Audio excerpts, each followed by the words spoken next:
Hello and welcome to Talkin Baseball. Today, all-star up. Chris Rose is here. People are refusing to play positions. Managers fired. Let's talk some ball, too.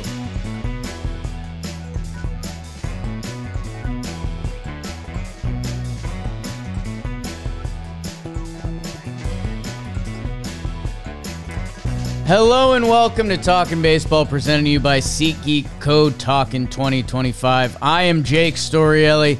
That is Chris Rose, and we got Zach on the 1, 2s, and 3s. It's an all-star episode.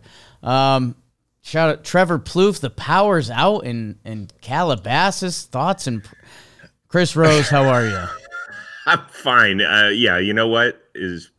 They had to take some of the power to actually man one of his 19 security gates. Yes. That they have to get into that facility. I still haven't been allowed in. You know, at least once a week I drive past there and they still don't let me in. So screw them and screw their power. And so I don't care if you woke me up out of a dead sleep. It doesn't matter. We are ready to go. We are talking baseball. I'm excited to be here. I always love chopping it up with you. Yeah. I don't want to say anything, but we might have two of the more interesting baseball brains in the office. Yes, I think we cover the scope by changing positions. There's a lot of jokes I feel like I can make about that, and I think you will too. And we'll get to Rafi. We've got some big topics today. I know you're passionate about what's going on in Pittsburgh, and I am too, man. Because what are we doing?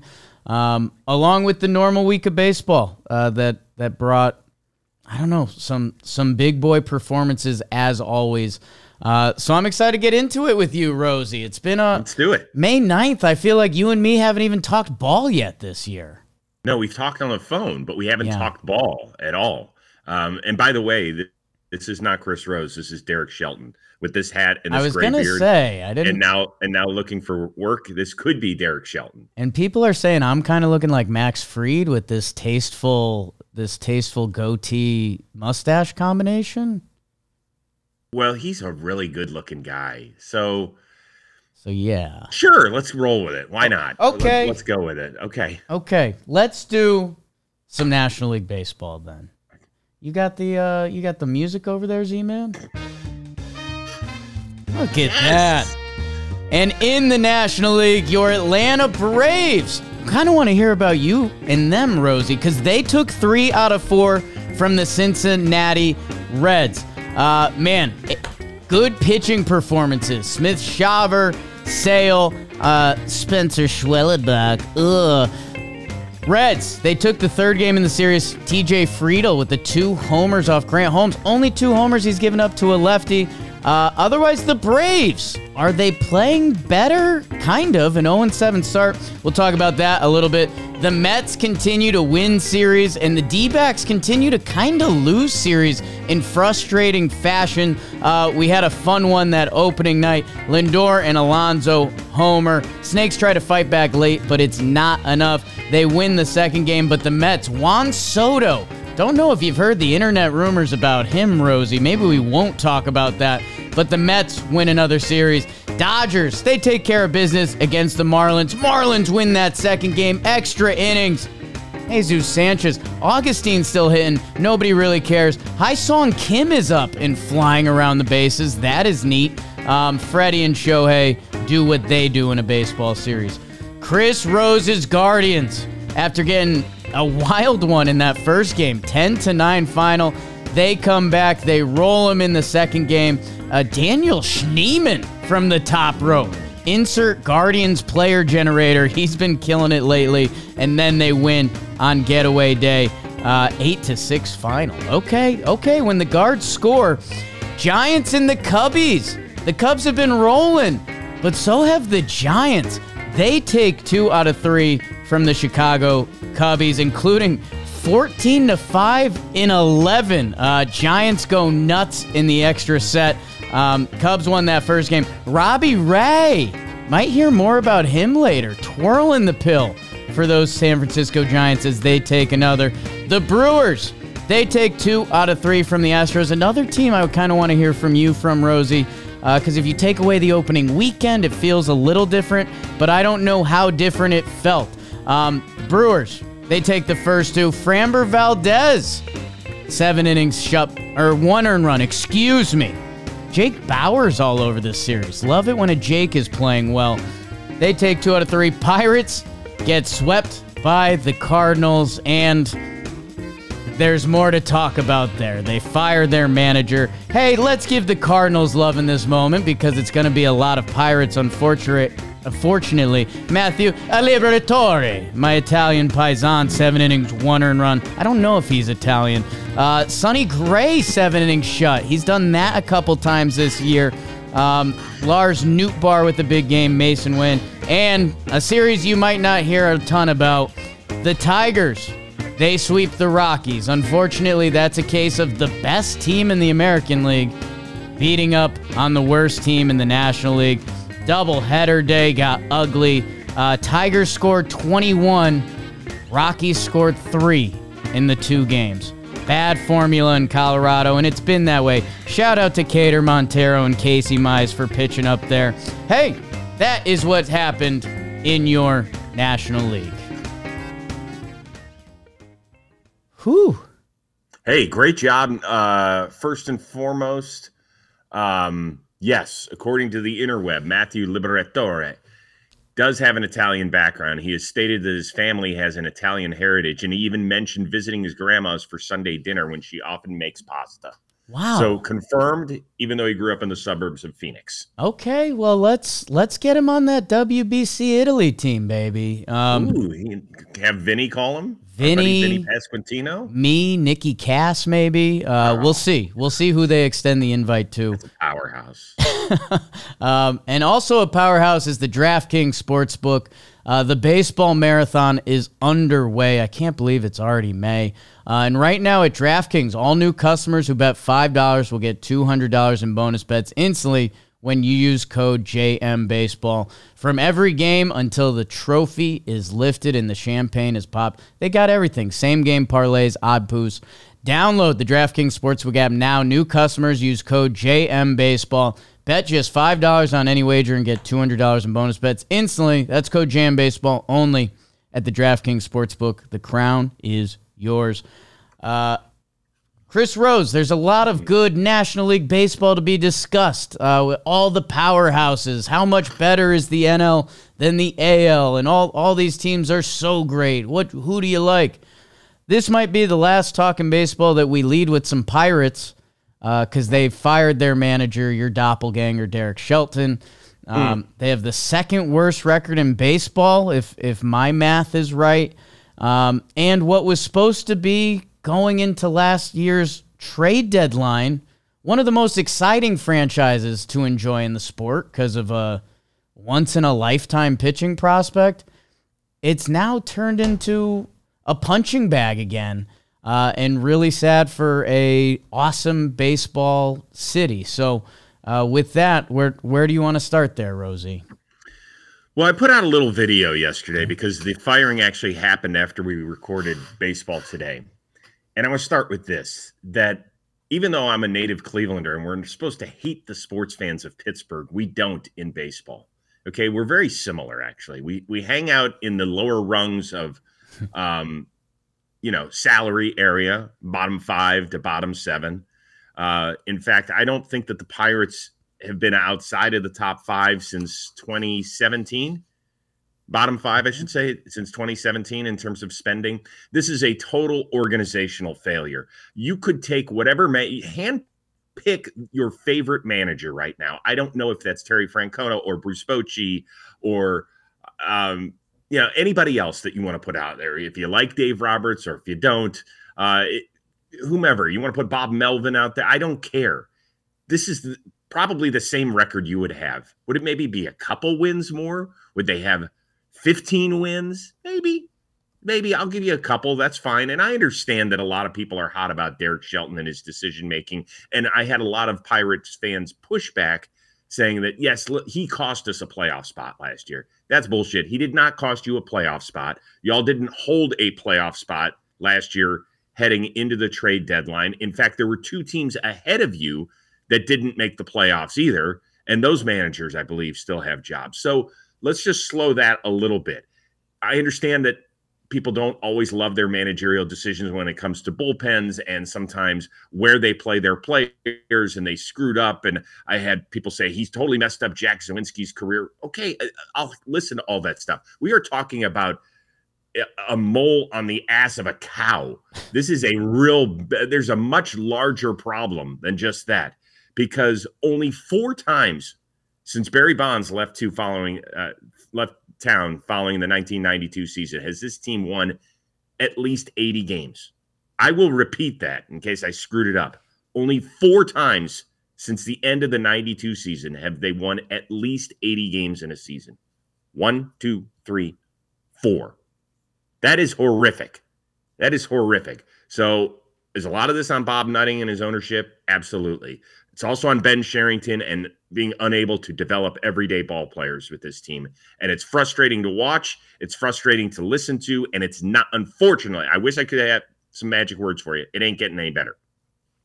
Yeah, it's, I mean, if Pirates fans are blaming Shelton, I don't know how many truly are. I can't believe you brought up cow's ass before I did this episode. So that's, people would not had that on their bingo card. You're welcome.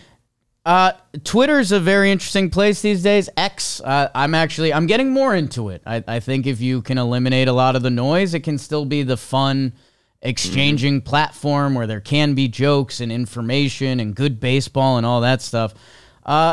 Buster Olney, one of the baseball men, simply tweeted this: over the last 7 seasons, the Pirates have spent about $200 million less in payroll than the Milwaukee Brewers. I busted out the calculator app. That's about $28.5 million per year. Maybe that's 1 really good player. Maybe that's 2 really solid players. Maybe that's 3 guys to try to fix holes and try to find something in a season where something can click, or you can find something and they can change and the whole feeling of the team can happen. That hasn't happened, man. And when ownership in the front office, they came out last year and said that we were going to do something at the trade deadline, and they didn't really. They brought in IKF, which I'm not going to do any Yankees IKF stuff now. He's a contributing ball player, and any baseball team would like to have him. The role you have him in, I think, is an interesting part of it. But we laughed when we did our team profile and projections coming into the season. There was no reason to like Pittsburgh. Like, even if you wanted to dream on your biggest dreams, and there's a little bit of an NL factor here, but screw that. Who cares? It was like, okay, what's the best case? And it's, this pitching is insane. The pitching goes nuts. It's Skeens. It's Jared Jones, who, injuries also happen to a pitching staff, but they call up Bubba Chandler, and, like, it happens. And maybe Pittsburgh becomes one of these new pitching hives. Even if they did, there wasn't going to be enough offensively in any world that they were going to keep up at even a 500 level. That I don't know, man. I guess maybe I'm not too close enough to the day in, day outs of Pittsburgh to be mad at Shelty at all, but it becomes the weird managerial conversation where, okay, if they traded Shelty for Dave Roberts before the season, do I think the Dodgers would be bad and Pittsburgh would be good? No. That's a little unfair to the managerial position, but I don't know. I just jumped to San Diego and how much money's been put into that baseball team and how much it's changed the franchise, that if you're Pittsburgh, that's where I'd start pointing the finger. Well, Bob Nutting released a statement, and he had Ben Cherington fall on the sword, which Ben is partially responsible for in my opinion, for Derek Shelton losing his job. And I don't like talking about this because I think people's livelihoods you're talking about families, but when you do sign on the dotted line to be a GM or to be a manager, this is unfortunately usually the end result somewhere along the line. If you are not going to spend money, and I think the last time that they signed a free agent to a multi-year deal was Ivan Nova, I believe, and that has been more than 8 years. So if you're going to go that route and not spend the big free agent dollars on somebody, what do you have to do? You have to draft and develop at an elite level, which is why teams like Cleveland and Tampa Bay, for the most part, or if you don't draft and develop, you damn well better trade for young players that then end up growing into your system and being everyday contributors. The pitching part, starting pitching, the Pirates have gotten down. Skeens, first-round pick. Mitch Keller, second-round pick. Jared Jones, second-round pick. Bubba Chandler, third-round pick. You have nailed that because we all think Bubba Chandler's going to be real good as well. Here are your first-round picks of everyday players over the last 7 or 8 years. Tamar Johnson, he was from 2022, so we're still waiting on him. He's in Double-A, but it doesn't feel like he's exceptionally close. Henry Davis was the #1 overall pick. He ain't a catcher, and he's not hitting, so I don't know what he is. Nick Gonzalez, who I think was the 7th overall pick, I actually kind of like him a little bit. Yeah. He's hurt. He hasn't really played this year at all. Sammy Siani, he was, I think, a comp pick. He hasn't made it. Travis Swaggart, if you remember that name. He was a top 10 selection. He got booted out of town before he made, and he's only made it as a cup of coffee in the show.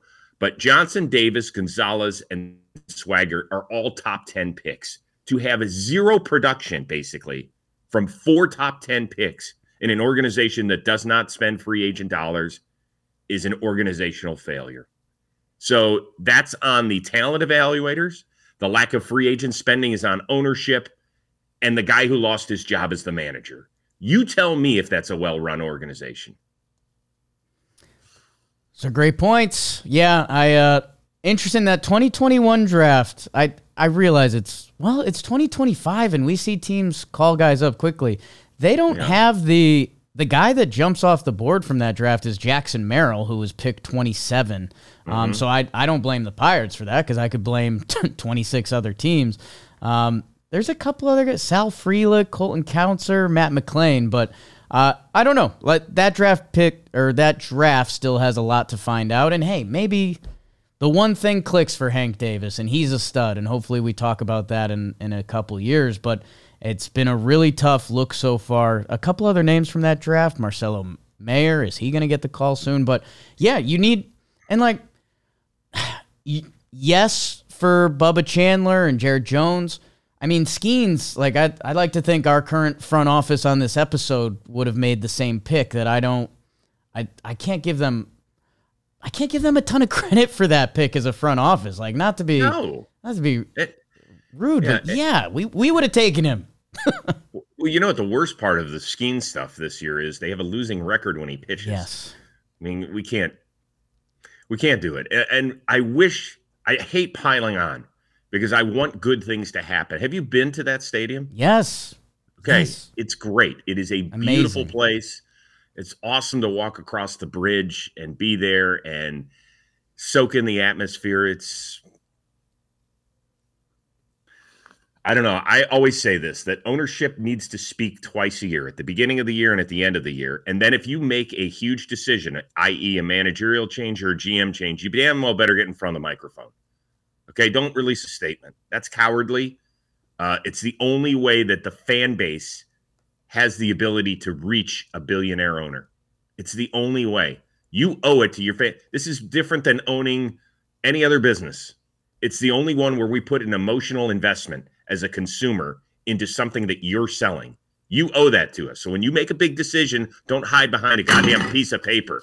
Whoa. I'm throwing shit around in the office. Rosie. You're getting me fired up. Let's go. Oh, my God. Can we move on to something else before I break something else in this room? We have to. I'm worried about your blood pressure. Slider is worried. He's going to get broken. Feels like one of those commercials people tune out of. Like, you have high blood pressure? Hey, Pirates, we'll check in on you. Andrew Heaney at this trade deadline. David Bednar. Everyone in the bullpen. Could a Mitch Keller come available? Because, God, the price tag for him would be maybe enough for a lot of GMs to put a dent in a rebuild. And you know Tommy Pham will find his way hitting 6th in an NLCS game somehow, some way. So, Pirates, great to see you this year. Let's move it on. In the NL, what else happened? Hey, Rosie, again, we can aim wide this episode because I haven't gotten to talk to you enough this year. Where are you at with the Atlanta Braves? Because as we do all these NL powerhouse conversations, they've almost become, I don't want to say the forgotten man, but a little bit. Everyone loves the NL West. The Phillies have been doing Philly things. The Mets have been the breakout team. The Braves, if I take out that 0-7 to start the year, I think we're looking at 18-12. But with that, they're sitting at 18-19. They just win a series against the Reds, who have been hovering around 500 / they got off to a slow start and playing a better brand of baseball. Where are you at with the Atlanta Braves? Much better spot. I actually saw them on that first West Coast swing where they started in San Diego. They lost 4 there, and then they had to go play the world champion Dodgers. So I was all part of and in the middle of it, their left fielder gets popped for PEDs and is done for half the year plus the playoffs. And you sat there and you wondered, my God, I mean, it's only 1 week, but it's 1 week where, geez, how can you not win one frickin' game, even though it was against 2 elite teams? But they have slowly inched their way back. They haven't even played the Mets yet, correct? I believe that's correct. The Mets. Yeah. Yes. So that's coming up. I don't even think that's even coming up till the middle of June. So they still have like another month to make up a little bit of ground. You know, I thought a really telling performance the other night was A.J. Smith-Shawver. So he's a young guy that he came up. I think he was 20 years old when he threw his first major league pitch. You're like, man, are they rushing him? There's always that amazing stat of guys who throw their first pitch at age 20 as opposed to age 21. I remember years and years ago, Tom Verducci did some sort of study on that. And you wondered, oh my God, did they rush him a little bit too much?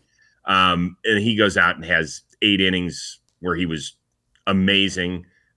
Took a no-hitter into the 7th, only ended up allowing 1 hit. He did walk 4 guys, but whatever. He's awesome. We know about Sale. They're going to get Strider back eventually. But Schwellenbach was the key to this team, I thought, pitching-wise. For people who don't follow baseball today, I had him as a surprise top 5 Cy Young candidate.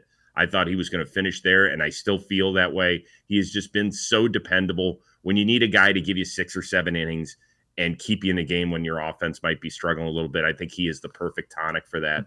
I still feel good about them. I think they're in a great spot, and Ronald Acuna is going to be coming back, if not later this month, certainly by the beginning of June, it sounds like. A-okay. And we're going to look back at this start and be like, didn't they start 0 for the first week? It won't even register. Yeah, it's wild, man. I mean, Reisel's had a tough go to start this season. Almost none of their team grades out. It's like, Braves, what do you do elite? And I mean, the Braves of the past couple years, you could point at their rotation, you could point at their lineup. I mean, that the 1 year Peter Moylan made the lock screen on his phone everyone's OPS because they were one of the best hitting teams ever.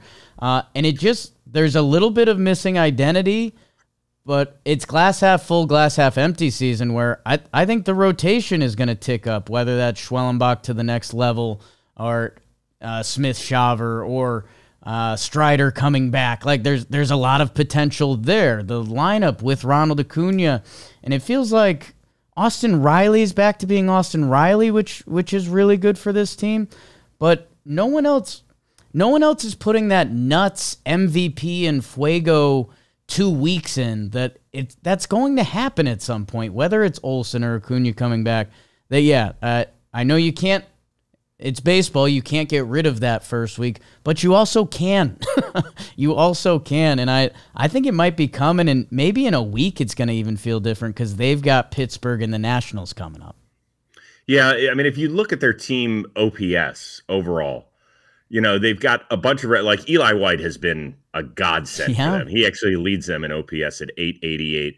Osuna, remarkably consistent player. Their catching position has been incredible, right? Drake Baldwin, when he filled in for Murphy, huge, and then he ends up getting the walk-off the other night. Riley Olsen has been fine at 771. That's nothing to write home about, but it's not like, geez, what the hell's happened to Matt Olson? But you've gotten nothing out of Albies. Michael Harris II, I know he's gotten a couple of decent hits lately, but he's still under 600. Nick Allen is in there because of his glove at shortstop. So there are guys where the position in the order has been somewhat invisible offensively. It's fine. I mean, they have weathered this storm. For a lot of teams, it happens in the middle of the season or sometimes later in the year. The Braves have dodged the huge waves that could have crashed their season, in my opinion, working their way back toward 500. And what are they, 5.5 out or something like that? So they're fine. They're fine. Yeah, and I like, getting Ronald back. That's going to feel pretty good. Getting Strider actually back. That's going to feel pretty good. And yeah, I don't know. I know there was all this. Everyone loves the NL West, and my Snakes again. It's ironic that it keeps feeling like they get a little snake bitten, but not 4 teams aren't going to make it out of that West. Like no. Like you mentioned with division play, a lot of division teams haven't played each other yet. That there's going to be so much. Like the Yankees haven't played the Red Sox, the Mets and the Braves haven't played yet. That NL West is going to really start beating each other up, and who knows. I mean, I'd see a Central team emerging before 4 teams coming out of the West, but that's ignoring the Phillies and the Braves. Yeah, I mean, if you do the math, I only had the Cubs coming out of the Central. Last year, I liked the Reds, and then they peed all over themselves. I do think that Terry Francona obviously can make a bit of a difference, but now Hunter Green ends up on the injured list. Like, is this where it starts? The good news for them is like Lodolo, who pitched, I believe, last night, has been great. That pitching staff has been top 5 statistically across the board. That rotation has lived up to it. Now we'll see if they can just keep enough healthy bodies and get enough out of their bullpen for a full season to where they can stick around. But yeah, I think it's fascinating. I think it's fascinating in terms of how these divisions are going to shake out. You're going to learn a lot over the next 6 weeks once they've all played divisional games. Shout out to our cousin, Jeff Passon. He wrote an interesting article this week that I talked about it on Wake and Jake a little bit, but he has the upcoming basically 9-figure baseball salaries, like who could be in play for 100 mil, 200, 3, 4, 5, 6. Yeah, you'd be interested to see where Nick Lodolo is on that list, because man, if you a young lefty pitcher with what he's been putting up in that stadium too, like he's a guy. And yeah, I need my Reds to actually come together and have a full month before I can even dream of them in this National League. By the way, Lodolo, to circle back to this team, the Pirates, he was a comp pick that was selected by the Pirates out of high school, elected not to go that route, went back in the draft, and ended up, I think, being the 7th overall pick eventually. Look at that. And he avoided whatever the heck is going on in Pittsburgh these days. Although, could you imagine if Lodolo was there with Skeens and Keller and Jared Jones and Bubba Chandler? Then you'd only have to score 2 runs a game, and they'd lose, of course, every game 2-1. I think we'd be even more frustrated. I think that would be the problem. Hey, Rose, I think the last one I want to hit, again, we got a lot to chew through. Just the Giants and the Cubbies, because these 2 teams have been arguably the 2 of the most fun in the National League this year. Sorry to our Mets fans. You guys are great, all right? I love you. I don't, but whatever. Soto series in a week. That is going to be electric in the Boogie Down Bronx. So we will talk about that a lot then. The Giants and the Cubs, I'll aim wide because I think I'm talking a little bit of Robbie Ray later. 2 elite baseball teams start to finish so far this season. What do you have on both sides? Okay, so I did have the Cubs winning the division coming in, and I thought that maybe they would do it a little differently than they have. They added 4 new arms to their bullpen, and I think their bullpen is their biggest question mark moving forward. In fact, they are going to I think they're going to add a starter because I think they're worried about injuries and guys making it all the way through there. And they have to add multiple arms in this bullpen. They don't have enough swing and miss stuff. And I thought that the 9-run 11th inning that the Giants put up the other night was really telling on both teams' fronts. That the Giants, that if they're going to stick around, they've got some bulldogs that are pitching the ball. And that's my alarm to get up. Get up, Chris Rose. Okay, so good. This is what happens when you get old, people. You set multiple alarms. Usually it's to go to the bathroom in the middle of the night just to make sure you don't piss yourself at 2:37. Second piss yourself today, Chris Rose. Nice. Sorry. Well, but it's part of the vernacular when you get into my decade. So, the thing with the Giants is that they've got some ballers that can pitch, and adding Verlander to a rotation where Logan Webb has totally set the mentality that I don't want to see you as a starting pitcher having a sweatshirt on in the 5th inning. Like, you keep working until you are done, which means you better get your ass out there and be throwing pitches in the 7th inning. And I love it that Verlander, who's 41 or 42, brings that sort of mentality as well. So, I like their pitching staff. Offensively, I really wonder if they've got enough. And that's the thing that I think keeps holding me back. But, boy, you put together a 9-run inning. That's the second time I've said 9-inning run. Sure. 9-run inning. Then, that's awesome for them. But the fact it came against Ryan Presley basically signals everything that, alarms should be going off in Jed Hoyer's office. Yeah. That, he's a guy who has been exceptional no matter what role he played in Houston, and particularly in the playoffs.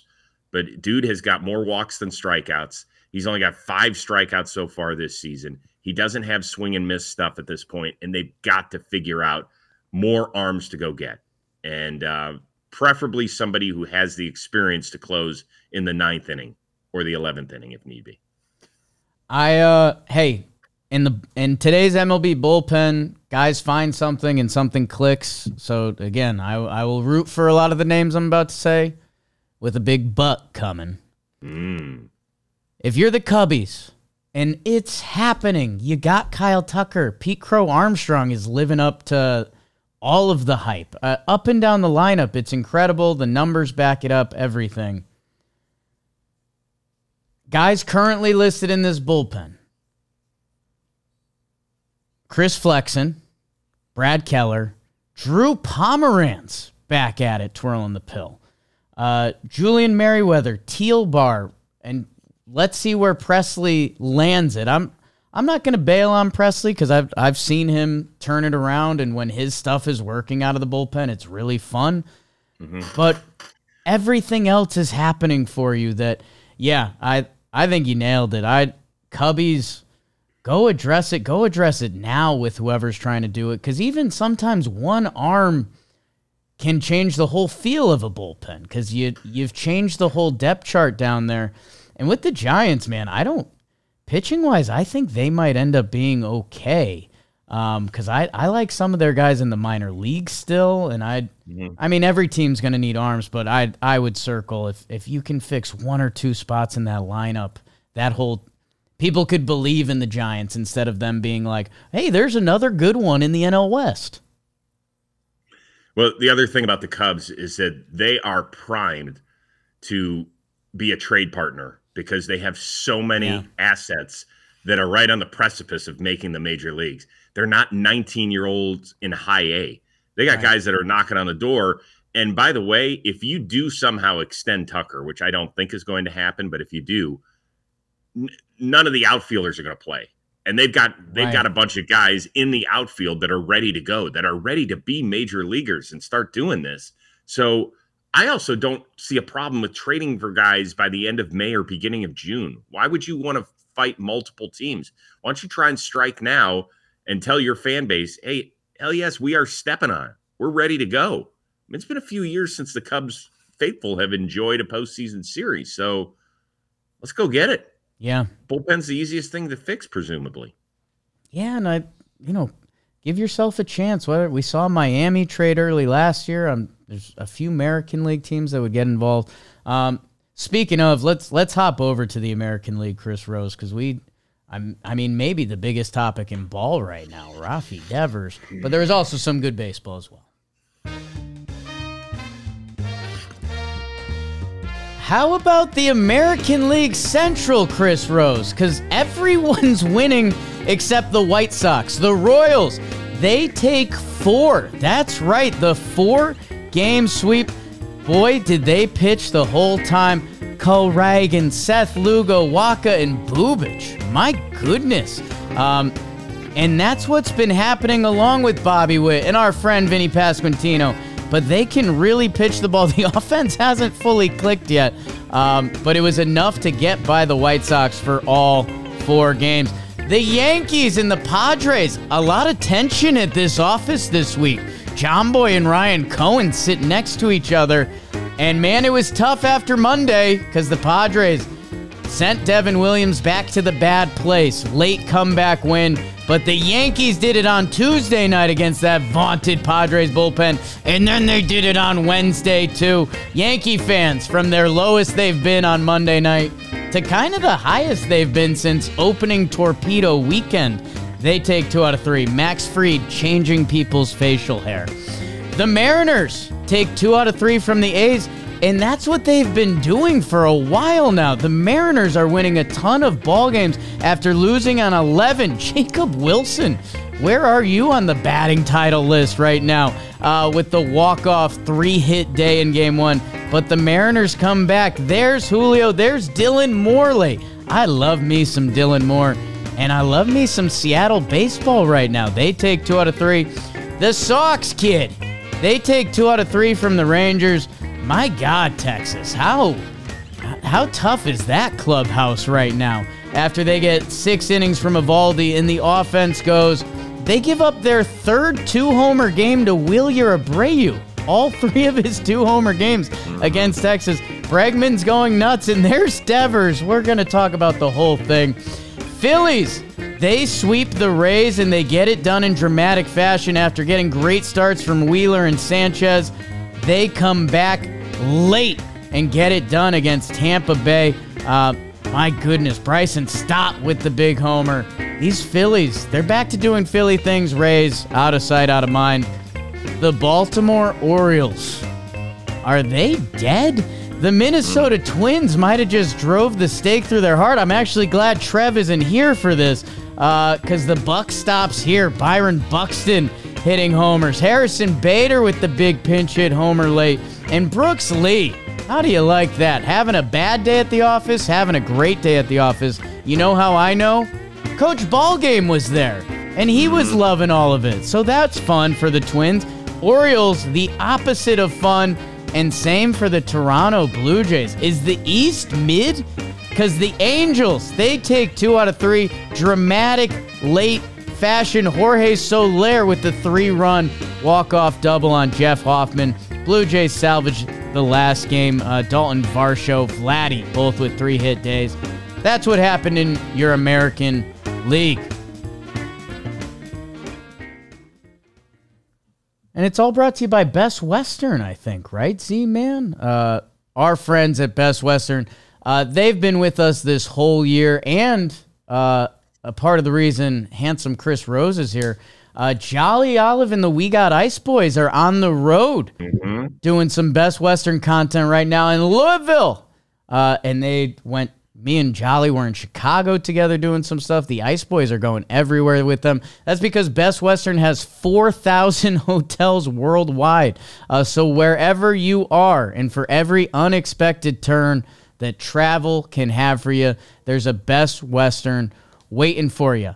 A great stay doesn't just help you recharge. It sets the tone for the early wake up, the late arrival, the last minute change, whatever you are doing.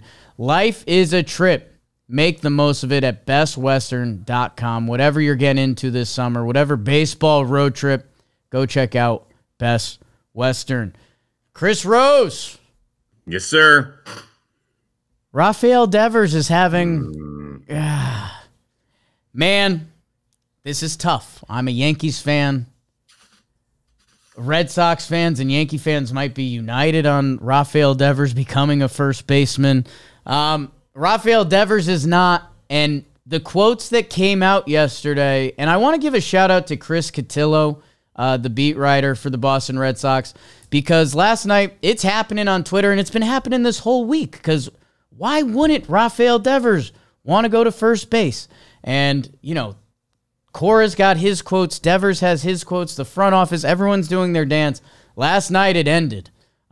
Devers does a press conference, and he gets in front of it and says, I do not want to play first base. They told me to put the glove away, so I put the glove away. On the internet, and this happens sometimes because Devers did the press conference in Spanish and it was getting translated, that sometimes things do get lost in translation. Chris Cotillo went out of his way for people saying that some stuff was getting lost in translation to emphasize that it sure was not. That in the 10-minute interview, Rafael Devers could not make it more clear that he does not want to play first base. Rosie, where do you start? Well, to start with your point about it being translated perfectly, there were several times during that post-game press conference that his translator stopped and looked at Devers, and Devers continued on to make his point, and then the translator finished things up. So I think that there was, to make sure there was a lot of certainty in this, because I think the translator could even feel like, holy shit, like this is the one. Right. We're not going to get a breakfast ball in this one. There's no re-tee.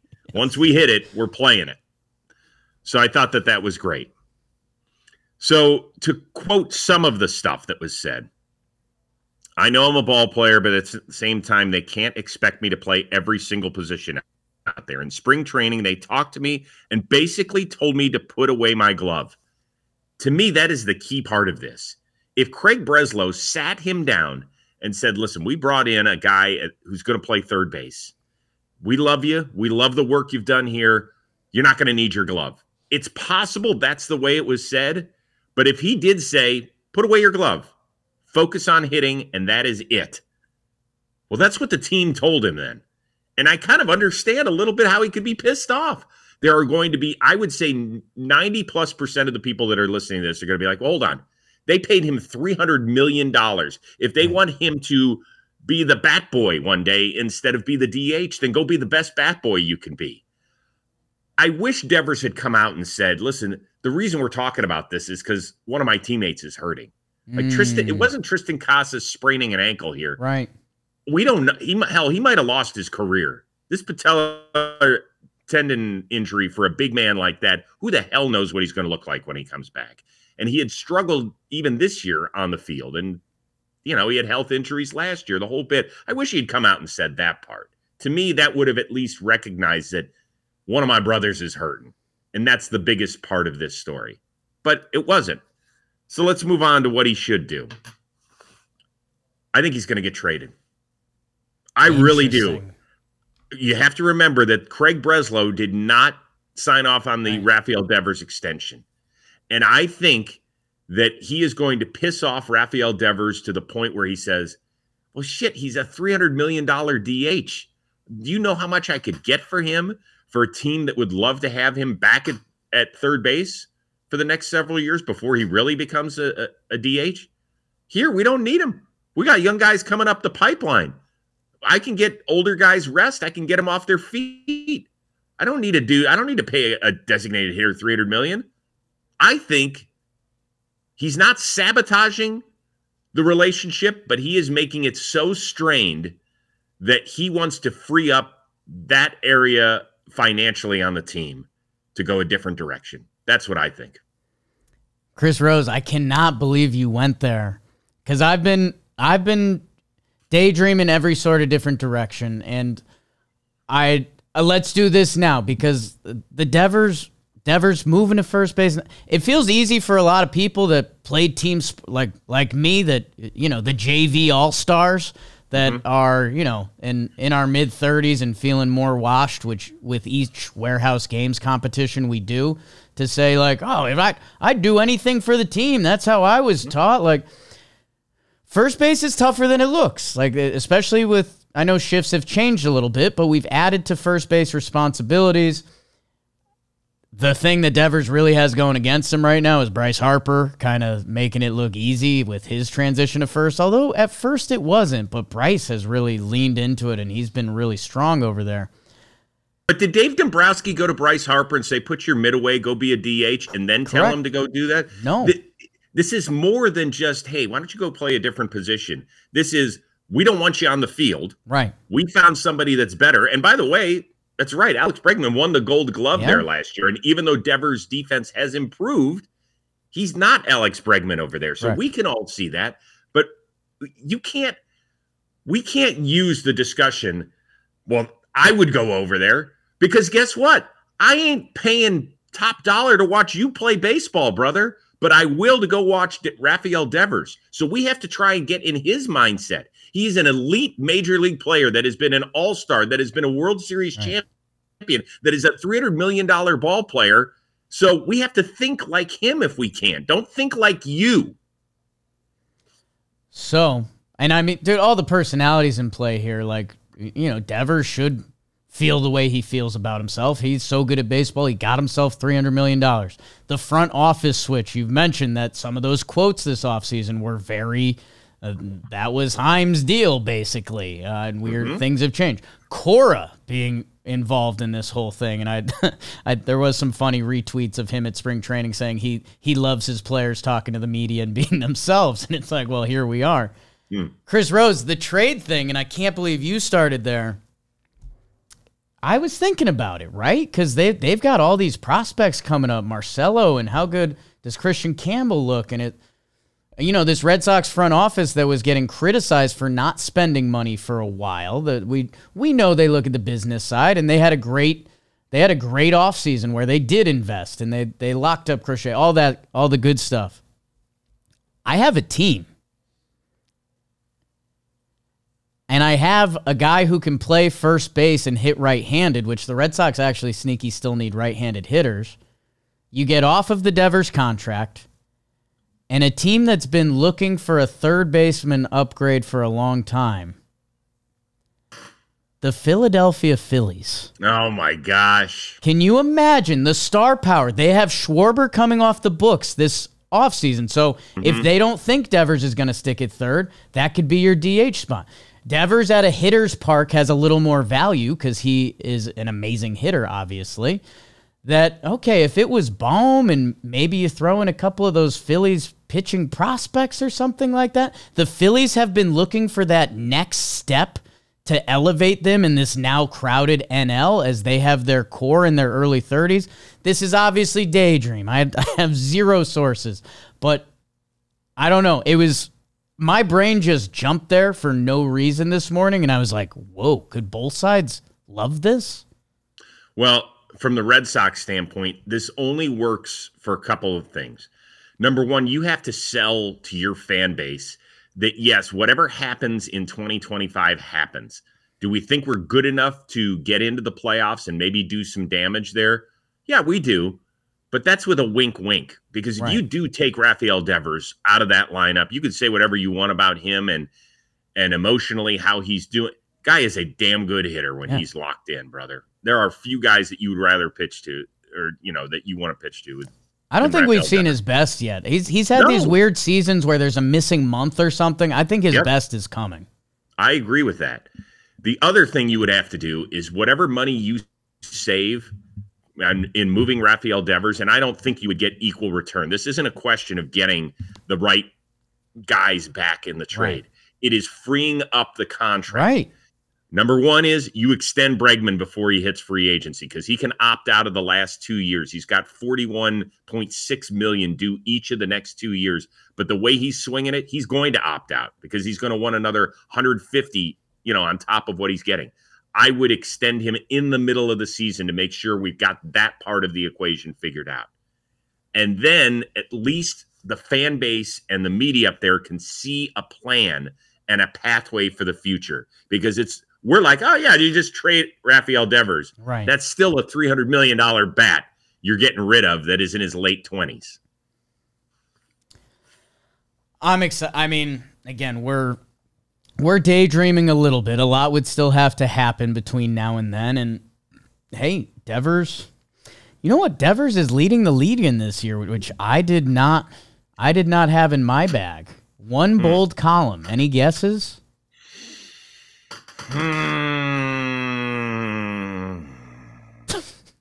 No. Walks. Rafael Devers is leading the American League in walks this year. Which, when you think of all of his hitting prowess, I would lean bad ball hitter than taking his pitches. So, and that's an evolution for a lot of young guys. He's 28 now, 834 OPS, and it feels like he has that hot streak is always about to start. I can't wait to see the next parts. And hey, Red Sox fan, this isn't Yankees fan being like, ooh, chaos. I can't wait to see it. I love the personalities involved. I love that Cora's involved in this. I love that, you know, although there is my Jakey team guy kicks in and it's like, you know, if I was a Sox fan, I'd be like, hey, Rafi, grab the fucking first base glove and let's do this. I think this is good baseball entertainment. And I guess that's it is, but to me, it feels like, whether or not it's accurate or not, that Devers feels like it got personal with Craig Breslow. Yes. Oh my God. Because what he said was, right now, I just feel like it's not an appropriate decision by them to ask me to play another position. It was the GM that I spoke with. I'm not sure what he has with me. He plays ball, and I would like to think he knows that changing positions like that isn't easy. When he says that little sentence thrown in the middle, I'm not sure what he has with me.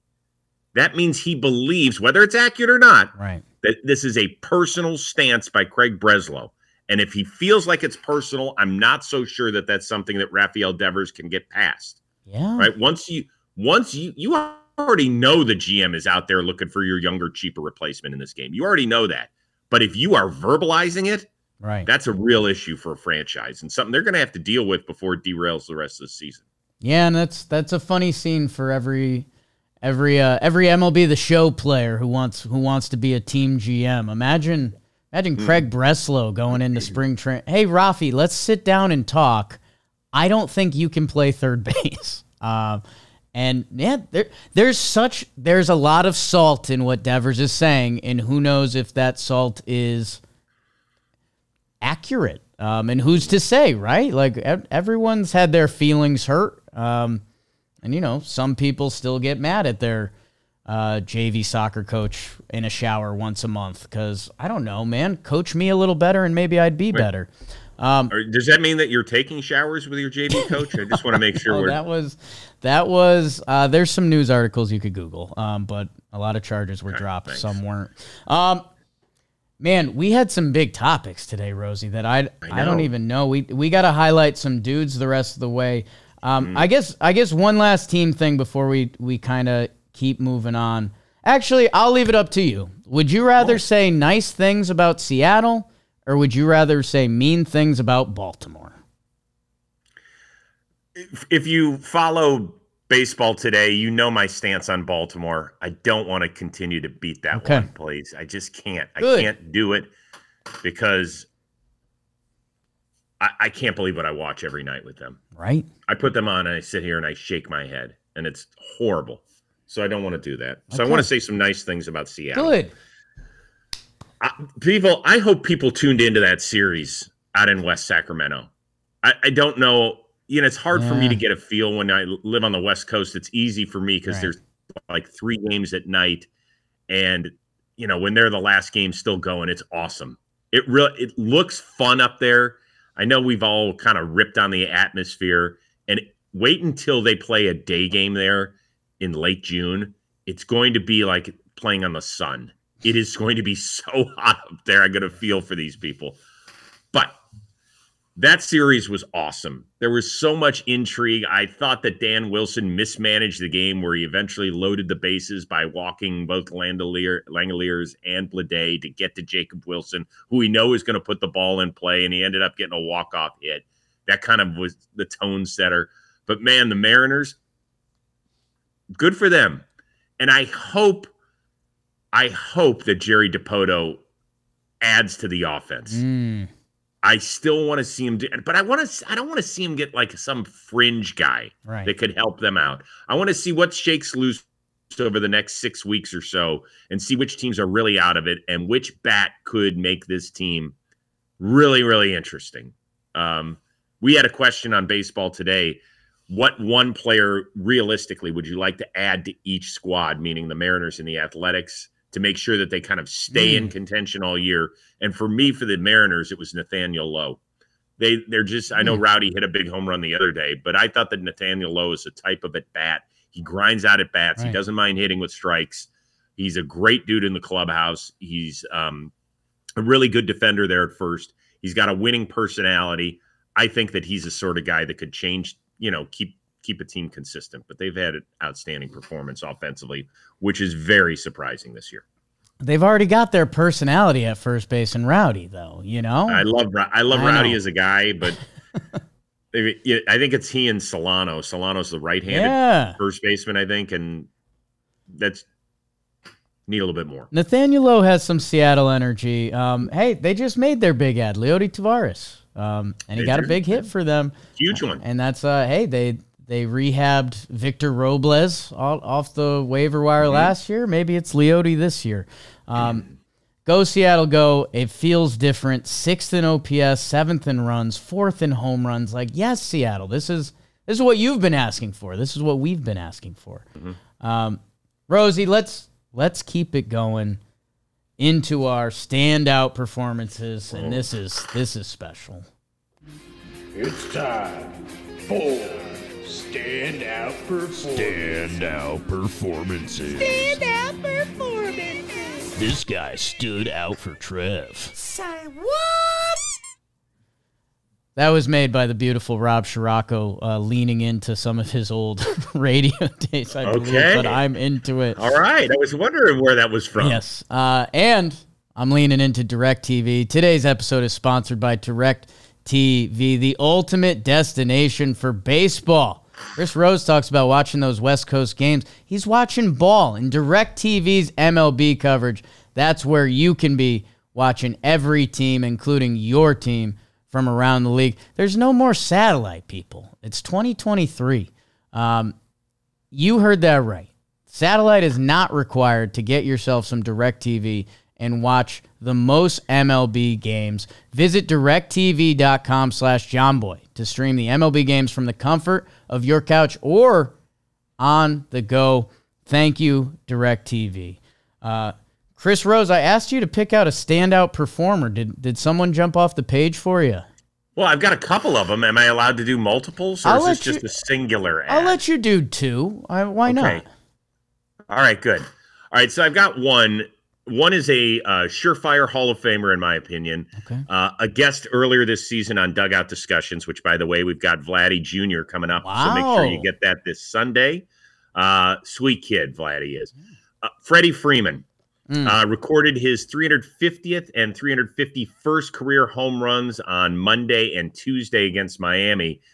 And now, who has hit the most home runs all time against the Marlins, surpassing Ryan Howard and Ryan Zimmerman? It is not a first baseman named Ryan. It is a first baseman named Freddie. So you can take the kid out of the National League East, but you can't take that power stroke away against the Marlins. So Freddie Freeman hit 464 this week with a triple, 3 homers, 12 ribs, and OPS of almost 1.4. Not bad. Another guy is another left-handed hitter who hasn't done quite as much at the major league level as Freddie Freeman, but he is from the Cleveland Guardians, Daniel Schneemann. Hit over 400 this week with 5 extra base hits, including 3 homers, an OPS of almost a 1.6er. Pretty good. And it really was a huge, huge weekend, particularly in Toronto. Daniel Schneemann looks like he should be from Toronto. He is not.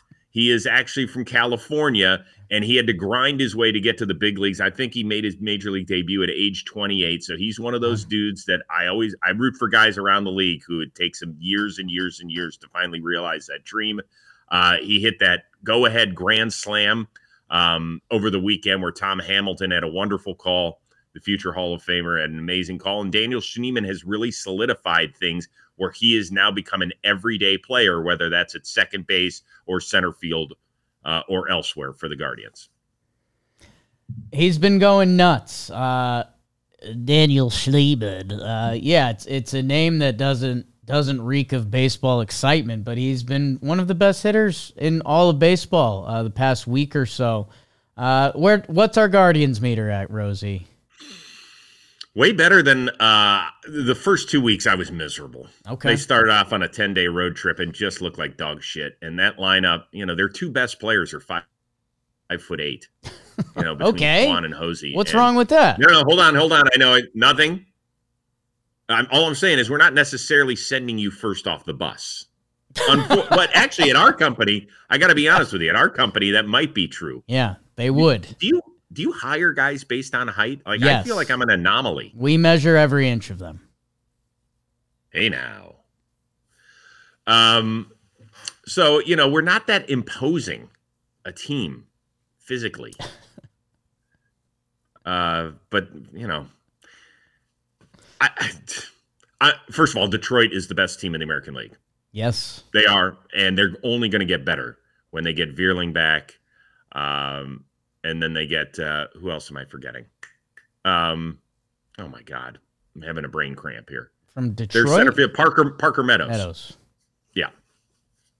So. Okay. And I'm worried about Kansas City because I think their pitching staff is World Series winning caliber. Just send Big Christmas off the bus first, if that's what you're worried about. Oh no! Now we're good. Now we're good. It's Nolan Jones and Jean-Kenzie Noel are first off the bus. Okay. The problem is that once they get in the batter's box is the issue. Although Nolan Jones's at bats have been better. Okay, we like that. Great standouts, Rosie. I'm gonna go to the pitchers. There was a few really good ones, and I think I could talk about Max Fried every episode. And again, this facial hair is inspired by him.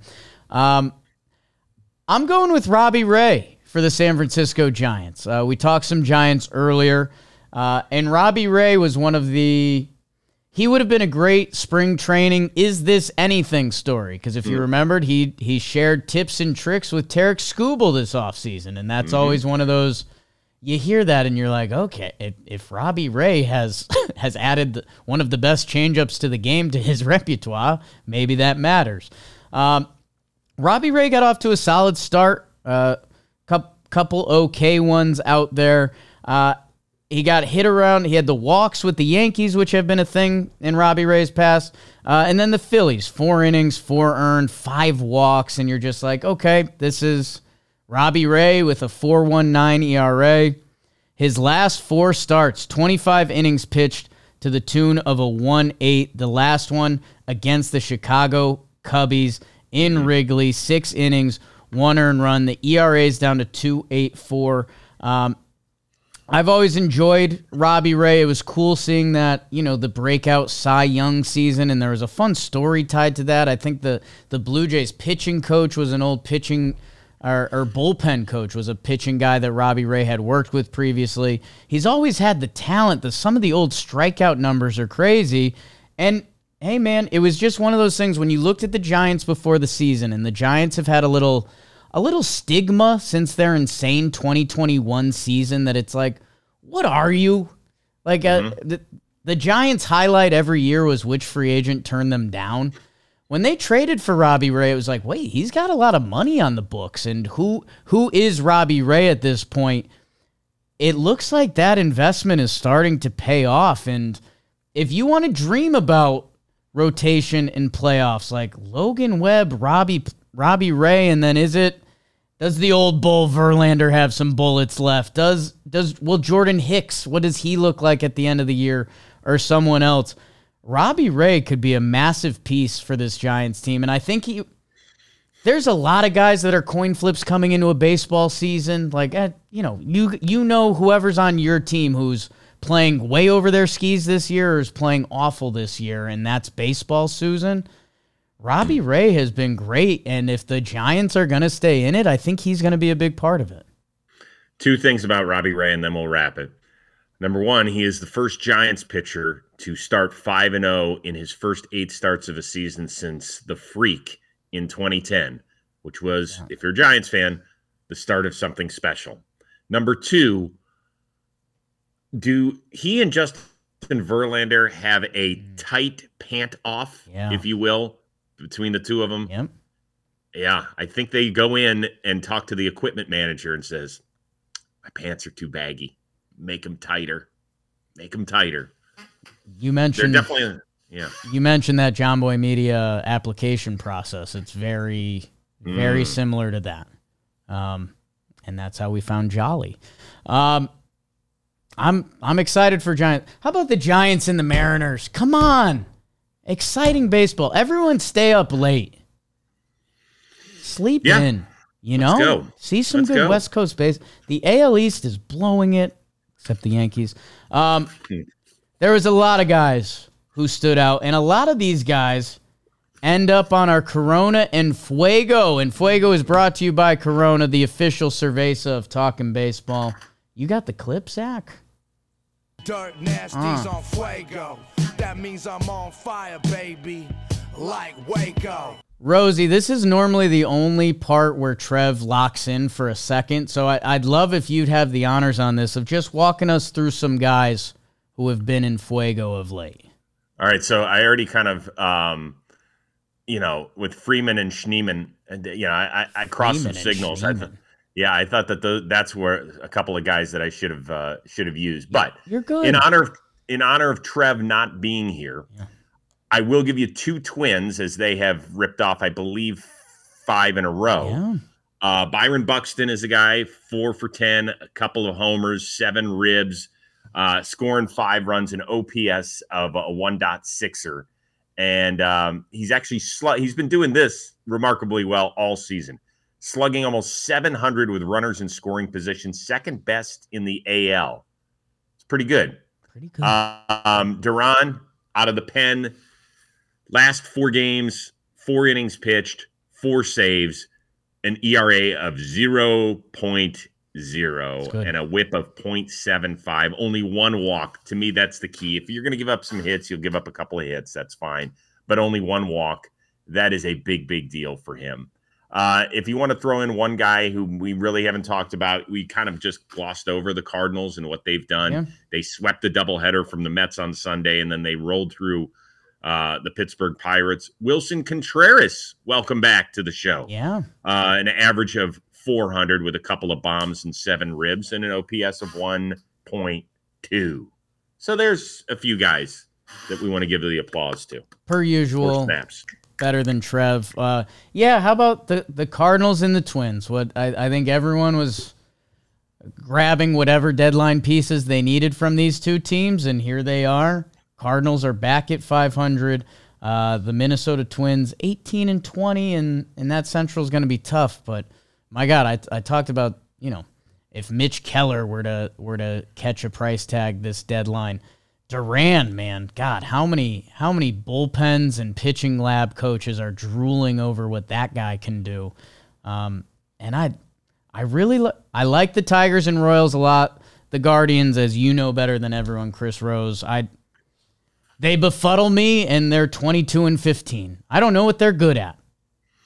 Oh, Trev sends me texts 3 times a week when they pull off some win than they shouldn't have. And he's like, how the heck did this happen? So it's a good question. I don't really have an answer. And I'll just keep smirking all along. Let's roll with it. As long as there's W's. Let's roll with it. Now this part, we have a little lull before grand finale, Chris Rose. Yeah, there's a little. I know it's a grinder of a show, baby. These are guys we want to. We're looking for them to get back on the right track. It's labeled batters who are struggling. It's the past 2 weeks.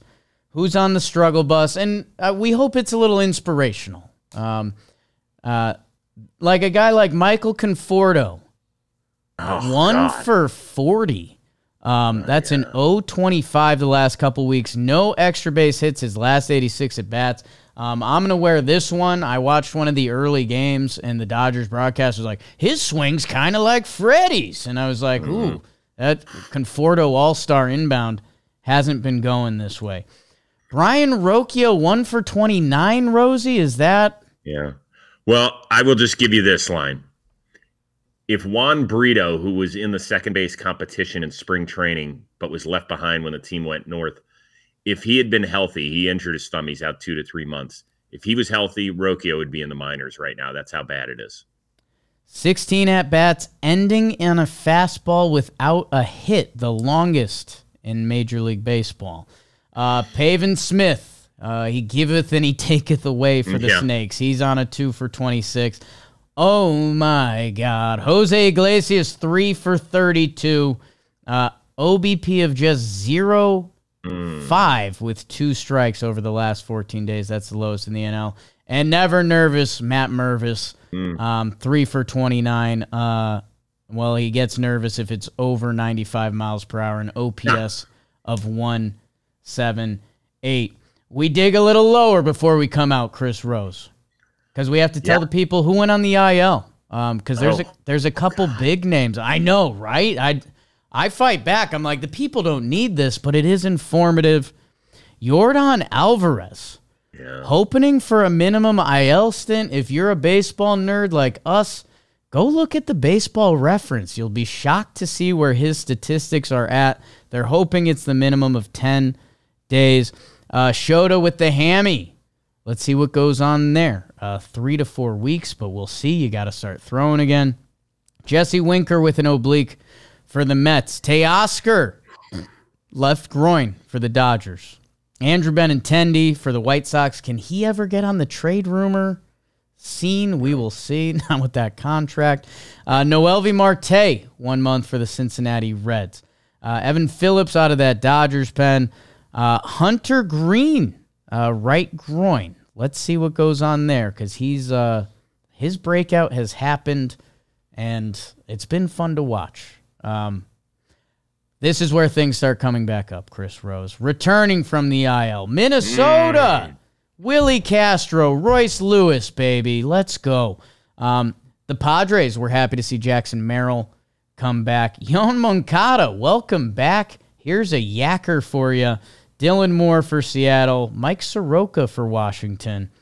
And now it's time to lift people up before we send them away, Chris Rose. Yes. It's time for awards. Awards! And Kelsey Wingert saying it. It just makes everything feel better. Hi, JoJo's mommy. First Mother's Day for Kelsey. Wow. That is a good reminder, and a good reminder for everyone, for the moms, or reach out. Tell someone Happy Mother's Day. How about that? Can I tell? I will do a little self-promotion for Dugout Discussions. Yes. I'll let you know. Our question with the Queen is Mother's Day stories from baseball players, and there are some amazing ones. Oh, I have a really good ones. I have a tough Mother's Day story. Maybe I'll say it quick at the end. Chris Rose, there was one thing I forgot to prep you for, so if you'd like to take a minute and think on it while I deliver. We normally end with awards it could be any player, any team, or anything. I have a quick one ready to go. So if there's anything that you think needs to be talked about in a minute, we'll let you finish there. For me, I was going to give out the Lord of the Flies award. People know the popular book. It's not about that at all. I'll be honest. I did not read that. That was very much in the high school. Look at the Spark Notes, get through the class. I know they're fighting to stay alive on the island. It's a group of kids, hierarchy forms or whatever. And I could spin that into baseball and the AL Central. Because, God, your Detroit Tigers, boy, do they look good. They are the best team in the American League. I like the team that's chasing them, and it's not your Guardians. And I spelled Lord with an E because I love Lord, the performing artist, and she's back right now. She just announced a world tour. She's got new music. Great Met Gala outfit. The Kansas City Royals are 15-2 in their last 17 ball games. They are playing a fantastic brand of baseball.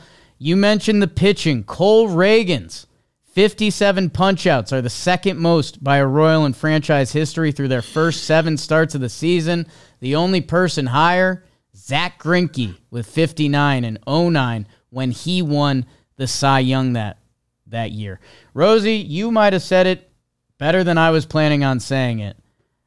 The Royals pitching is World Series.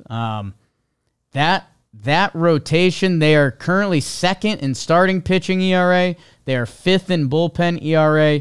There's something special about showing up to the ballpark and knowing your team is going to have a chance. And here's our backhanded Royals moment of the day, the opposite of what they feel. The Kansas City Royals, they're not sure how many runs they're going to push across. It might be 2. It might, whatever Bobby Witt does and hopefully someone else, and that's kind of their offensive formula.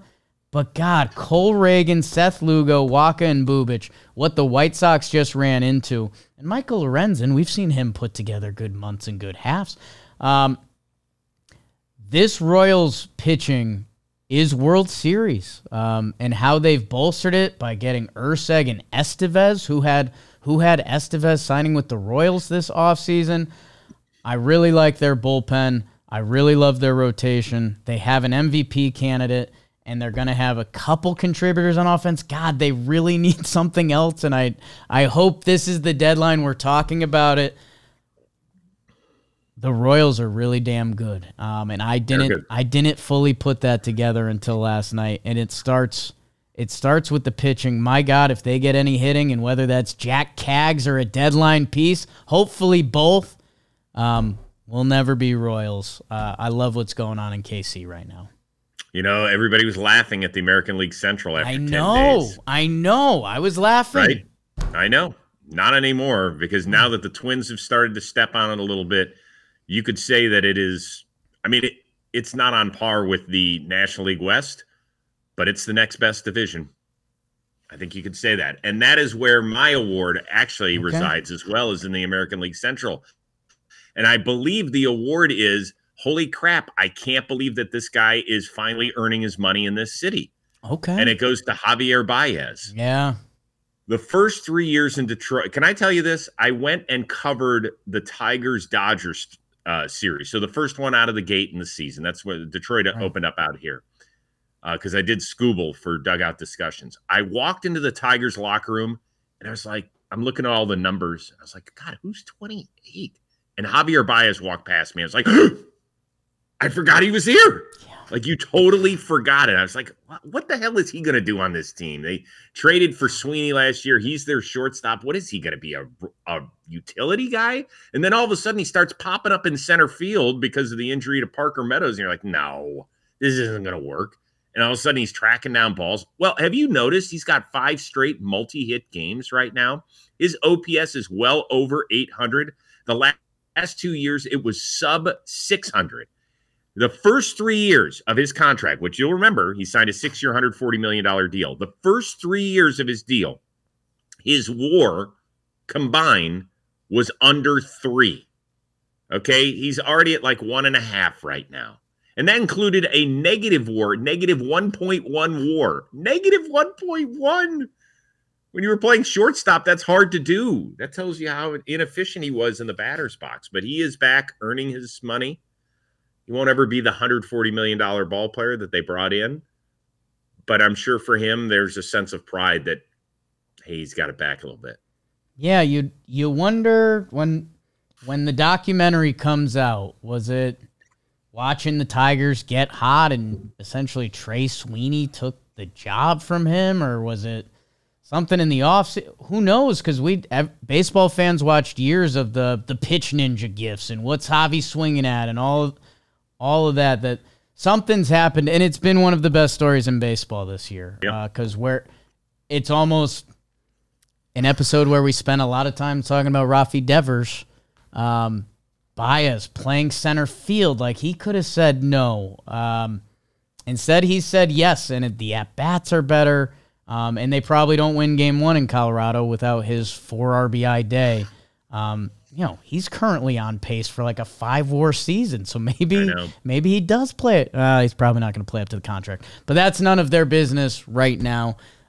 What is our business? It's thanking Chris Rose for hopping on talking baseball with us. You're the best. I might be seeing more of you in a second if Coach Trev's power is still out, which I don't think we've heard from him.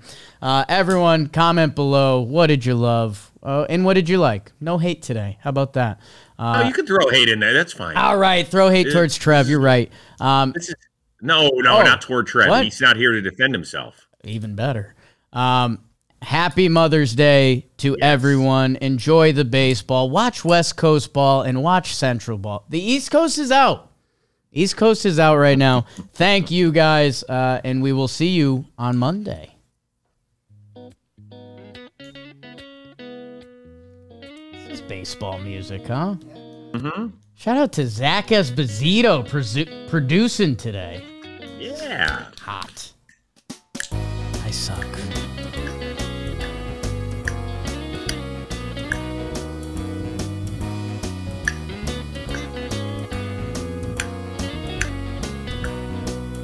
Any instruments from you, Chris Rose? I was a saxophonist in high school. Okay. Tenor sax. Wow. Trombone. Well, yeah, I've heard.